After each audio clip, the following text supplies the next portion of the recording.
Alright, here we go. So, playing some Ishizu tier limits, and I know already y'all don't like tier limits, or some of you don't. I don't give a fuck, bro. So, start off with Medora right here. It sends the Gravekeeper's Trap. I go ahead and start milling. Go into Kid Kalos right here. Kid Kalos will grab me a Merly. I summon Merly and then send the Kid Kalos to mill deeper into the deck. This will send 8 cards to the graveyard. So I ended up sending a Rainbow Bridge of Salvation plus a Rhino Heart, and I activate Sulik and Rhino Heart, and then also Kelbeck, and then lastly I activate the Rainbow Bridge of Salvation, which will get me the field spell. So I grab the Tortoise plus the field spell here, mill 5 more cards, and then Sulik grabs Haviness for me. This puts Rhino Heart onto the field. I activate Sheeran, activate Rhino Heart as well, and then Shadal Beast will grab me an additional card. Deep milling into the deck. I still have not hit what I'm trying to get into my graveyard, but I'm just going to keep making plays until I get there. If I run out of special summons, then I'll just do what I gotta do, and eventually I'll get there. I'll get there through meals. So I go into Millenniumizer Streak, set it right here, and then I go into Sprite Elf with these two.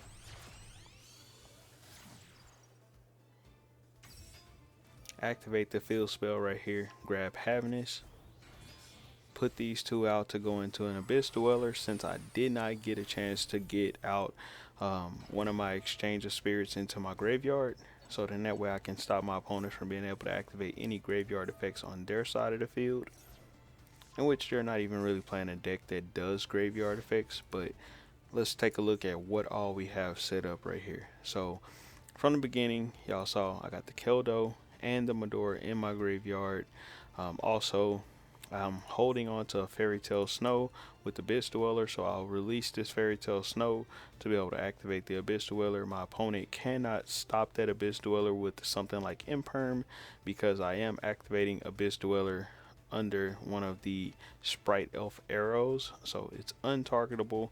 Also, the Rukalos is untargetable as well, so I have special summon negate, a monster negate,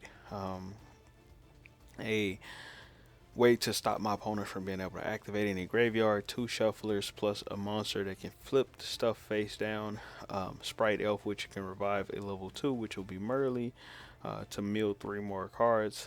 Also, I got Pearl Areno, which will pop something if one of my cards gets shuffled back that is a tier limit. And then we also got Gravekeeper's Trap, which will allow me to discard the Kelbeck, so then that way I can mill 5 more. So basically I can guarantee myself to mill 8 cards if I activate Sprite Elf to revive Merly, and then I activate Kelbeck through the Gravekeeper's Trap to basically pitch this. That'll give me 8 cards milled.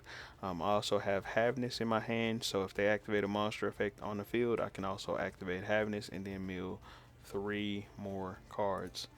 So basically I got 18 cards, so that would be what, 12 mills. So yeah, or 11 mills, I'm sorry, my math is bad. 5 plus 6, so 11 mills. So there it is. Activate Merly right here. That'll give me the 3 mills there. I'll go ahead and activate Gravekeeper's Trap.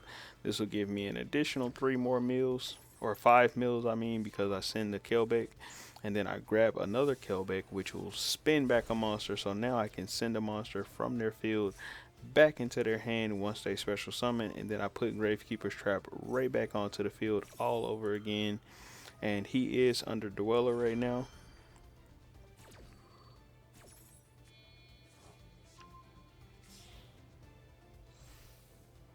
So I use my Rukalos to go into Kaleido Heart. And then I use Predaplant Draco Stapelia, or go into Predaplant Draco Stapelia right here. My opponent activates 1 Day of Peace. He's got 17 cards left in his deck. I got 6. Whenever my opponent plays anything that I just cannot deal with right away, since he activates 1 Day of Peace, I know I can't attack. My goal is just to basically mill out as many cards as I can out of his deck. So that's exactly what I'm going to do. He sends cards from his deck. I send cards from his deck. He basically helped me mill him out quicker. So that's exactly what we're going to do. Since this card right here, you can banish 8 cards from the top of your deck face down. I am going to put this card back into his deck to help him deck himself out quicker. Also, I go ahead and shuffle 1 card back into his deck. Just one. Just one. Yeah, there we go. So we can put 10, and then I mill all 10 of those cards, and then I was going to stack that back onto his deck, basically rendering his ability to do anything completely useless. He wasn't going to be able to make any plays. So yeah, he couldn't really do anything. If I'm being honest, I can negate a special summon if he wanted to special summon something. He couldn't activate anything in his graveyard because he would have been playing under Dweller. He wouldn't have been able to target the 2 monsters underneath my Sprite Elf. Also, Predator Plant Draco Stapello was a monster negate on the field. Yeah, I mean, I just had plays for days. GG's, my boy.